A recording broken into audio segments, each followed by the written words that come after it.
Welcome to Chapters and Coffee. So I have gathered together few short reads, like under 200 page reads. Days at Morisaki Bookshop, Dopamine Detox, Hiroshima by John Hersey, Tuesdays with Morrie, Man's Search for Meaning by Viktor Frankl. We will glance through all of them and we will discuss few in detail. So we will start with Satoshi Yagisawa's very cute book, Days at the Morisaki Bookshop. It's a very feel good book. After you read this book, it will be like so yeah, this is a very cute book, very feel good book, a good book, like a filler if you are doing a heavy reading to another heavy reading. This is an amazing book that you can just do a filler. It doesn't troll you emotionally, it doesn't taunt you, it just gives you a very happy smile on your face. This is one of the initial work of Satoshi. It's a very cute book. So Morisaki Bookshop is it's a bookshop in a family and currently run by the heroine's uncle. So she just loses her job and she is not so sure what to do next. So her mom suggested, why don't you go back and help your uncle? She does that. She had zero expectation from the whole thing. She just want to go there for shelter and food for some days.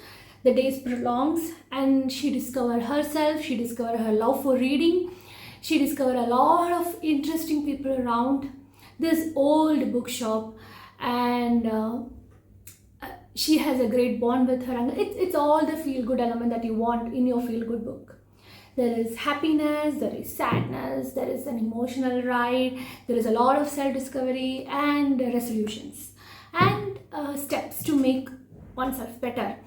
After you read this book, you feel like, okay, I should continue reading. This is why I started reading on the first place.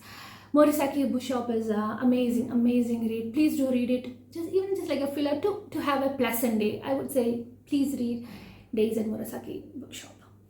The next book I have for you is Dopamine Detox. Dopamine Detox is an amazing book because it's very short. It's a self-help book. It helps you identify your problem and reclaim your focus in less than 48 hours. That's what the book claims, and that's what the book does. It is so good. I have read it, I reread it in a single shot. I annotated a lot, and there is this interesting part in the book that says action step, I guess. Let me take you to one example. Action step. So in the action step, it will tell you like, okay, here, one action step I will read out. Using your action guide, rate yourself for each of the following tricks on a scale from 1 to 10. 1 meaning you don't fall for that trap. 10 meaning it described your situation perfectly. So first trick, my mind convinces me going back to work is easy. Oh, that is a trap I'll always fall. This is quite easy, I can do it in a day, but that day never comes. Trick 2, so I gave it a 7. Trick 2, my mind tells me I can do it later. Another trap that I always fall into, I gave it a 10. My mind makes me believe that excitement is similar to fulfillment. That took some thought from my side because there is a difference between excitement and fulfillment. I am excited to play a new game, let's say, but I don't get a fulfillment from it. I feel when I finish it, I feel like, I finished it. But it's not like, oh great, I finished it, I have done something worthwhile with my time. No, I don't get that. So that differences between excitement and fulfillment is amazing. That difference I actually understood after I read it. My mind tells me, opportunities are limited. No, it doesn't. Opportunities are everywhere. I keep on convincing me that opportunities are everywhere and I should be prepared for all those opportunities. So this is a kind of action step. There are so many action steps like this way which help you. It's like a quick recap basically and help you understand the book more and make it more useful for you. So Dopamine Detox is amazing book. It's a very short book and it really helps you to get back your focus. The other book I want to talk about is John Hersey's Hiroshima. This is a very deep book. It's a very small book. Thank God it's a small book. If it has been a giant, I would have oh my God, I would have cried for that many more days. This is also under 100 pages book, or yeah, hardly 100 pages book, hardly 120 pages. This is this is a recollection of what happened on the D-Day in Hiroshima. The day started as any other day, but didn't proceed the same. There are so many lives that is shown, so many people with their daily activities, their mundane daily activities, and how it changed like this, how it changed in a second, how people reacted. They couldn't even grasp what happened.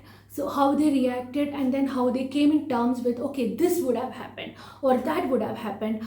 The hospitals, the water, the park, all those places, all these places have huge significance in that day. So this book is amazing because it just recollect. Everything in this book is a fact. That is the second most disturbing part of the book. It's a fact. What happened in Hiroshima is horrible. It's almost like a genocide, and the effect was so lasting. See, Japan came out of it, I agree, but it shouldn't have happened in the first place. There is no moral justification for what happened in Hiroshima. No moral justification for that. Please read Hiroshima, especially in this time of war. I really request everyone to read or understand about John Hersey's Hiroshima. What is the sad effect of war? What toll does it take? It's not about death and destruction. It's about cultural erosion. It's sad. It's sad. It's what it's culture. It's generational erosion. There are so many things that you can't justify. You shouldn't do that to another human being. John Hersey's Hiroshima, when I reread it on this time, on the recent time of war, it stood still convincing.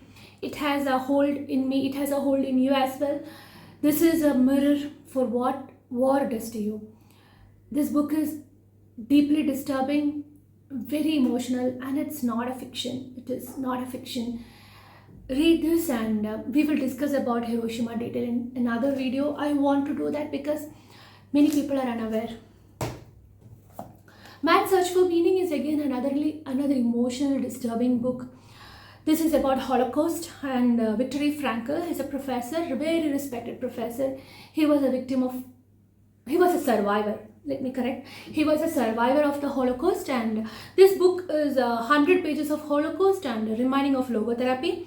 Logotherapy helped him come out of it. So he devised logotherapy to help him come out of Holocaust, and the first part is the Holocaust. So Viktor Frankl initially wrote only logotherapy.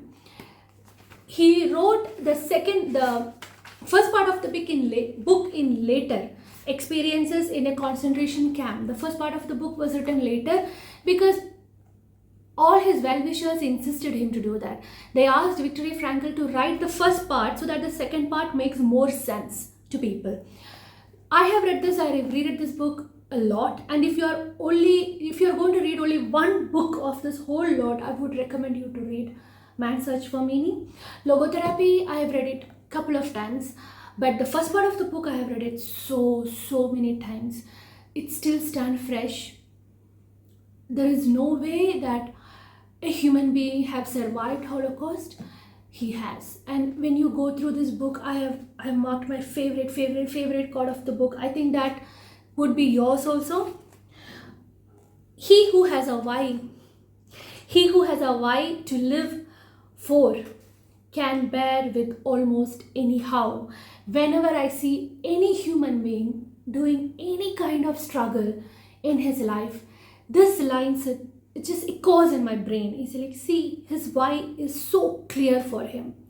You may not be able to perceive why he is doing, but he has a clear why, and he is going to do it anyhow. Whenever I feel a little demotivated or little,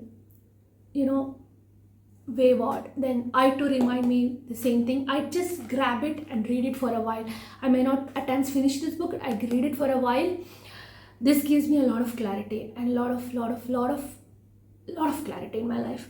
Man's Search for Meaning, we will see this book in depth, just like we said in Hiroshima. This for a different reason. This is for the will to live and hope to live.